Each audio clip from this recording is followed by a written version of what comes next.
If you're planning a self-build, and especially if you've ever watched grand designs, it's likely you've had the panicking thought of what if we run out of money halfway through? It's an understandable concern. Self-build projects are large, moving financial operations. They involve multiple contractors, staged mortgage releases, fluctuating material costs, and a build timeline that rarely runs perfectly. But to start with some reassurance, running out of money is rarely sudden. At Mayflower, we work closely with all our clients to ensure that what we call grand designs moment, where people overspend by hundreds of thousands, never happens. Usually, this fear only comes true when multiple financial pressure points have been building up over time, but when these are managed early, projects have a high chance of staying on track. So, why do self build projects run out of money? There isn't one single cause, it's usually a combination of factors, but let's break down the most common ones that we see. Number one, underestimating the total project cost. This is the biggest one. When people first cost a project, they often focus on just the land price and the contractor's headline build quote. But that's rarely the full picture.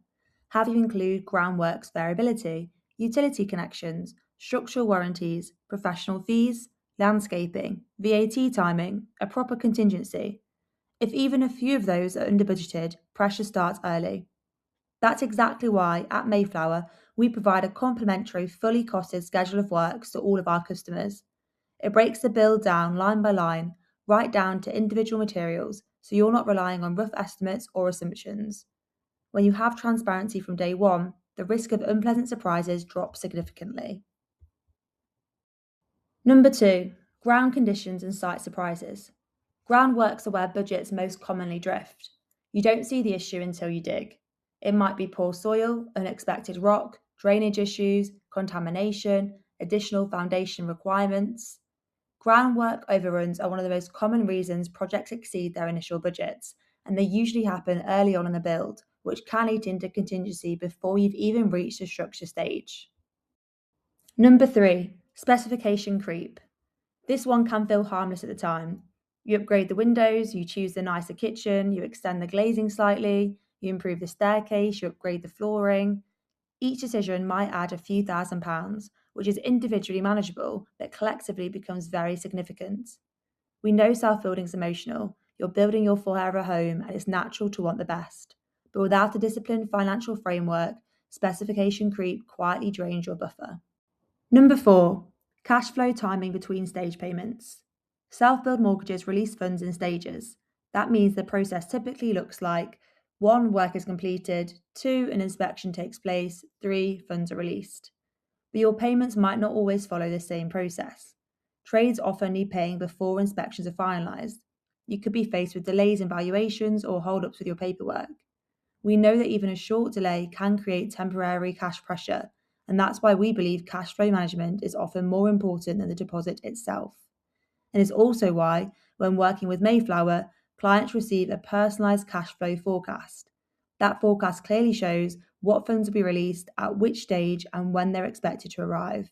So you're not guessing or reacting, but actively planning in advance so you can reduce the risk of sudden shortfalls. Number five, build delays. Build delays happen for a variety of reasons, with everything from the UK weather to contractor illness to material availability. This is a big pain for self builders, as delays also increase labour costs, rental costs if you're living elsewhere, site insurance, and storage costs. And if you're bridging or carrying another mortgage, any extra time becomes expensive. No matter how much planning you do for potential delays, having a contingency or extra plan in place for these scenarios will prove invaluable. Number six, valuation shortfalls. Sometimes the projected end value doesn't align exactly with a mid build valuation, and that can affect final stage release amounts. It doesn't happen constantly, but experienced advisors account for it when structuring funding from the outset. That's another reason why it's best to always work with a specialist. The good news is financial problems rarely appear overnight. They're usually early signs. For example, your contingency is being used within the first few months. You're paying trades from credit cards or overdrafts to bridge small gaps. You're postponing supplier payments. You're relying on the next stage release before it's approved. You've lost track of actual spend versus budget. If any of these start to appear, that's the time to pause and reassess rather than push forward and hope it resolves itself. If you realise that you are running short, don't panic. Follow a structured approach to assess, protect, and review your position. Step 1. Pause and assess properly. Stop making upgrade decisions, stop committing to new costs, and recalculate total remaining build cost, remaining contingency, funds still to be released, and outstanding invoices. Your first priority will be to understand the full picture of your situation. Step 2. Protect the structure. If money is tight, prioritise structural completion, your roof, windows, and essential services. Cosmetic upgrades can wait, and you can also phase stages like pushing back any landscaping or additional aesthetic finishes. You'll want to protect the core of the build first.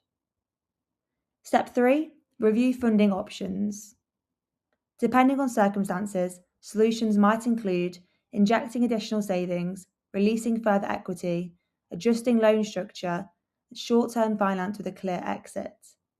The key is that these are structured solutions, not reactive borrowing, which is why it's very important to speak to a specialist early. The earlier the financial pressure is addressed, the more options that remain available. Whilst waiting until funds are exhausted even further removes any flexibility. Experienced self-advisors have seen these scenarios before, so their goal will always be to stabilise and not criticise. But how do you prevent running out of money in the first place? More good news, there's lots of steps that you can take to avoid ever being in this situation. Number 1, fully cost the project before you start. And by fully cost, we mean fully cost.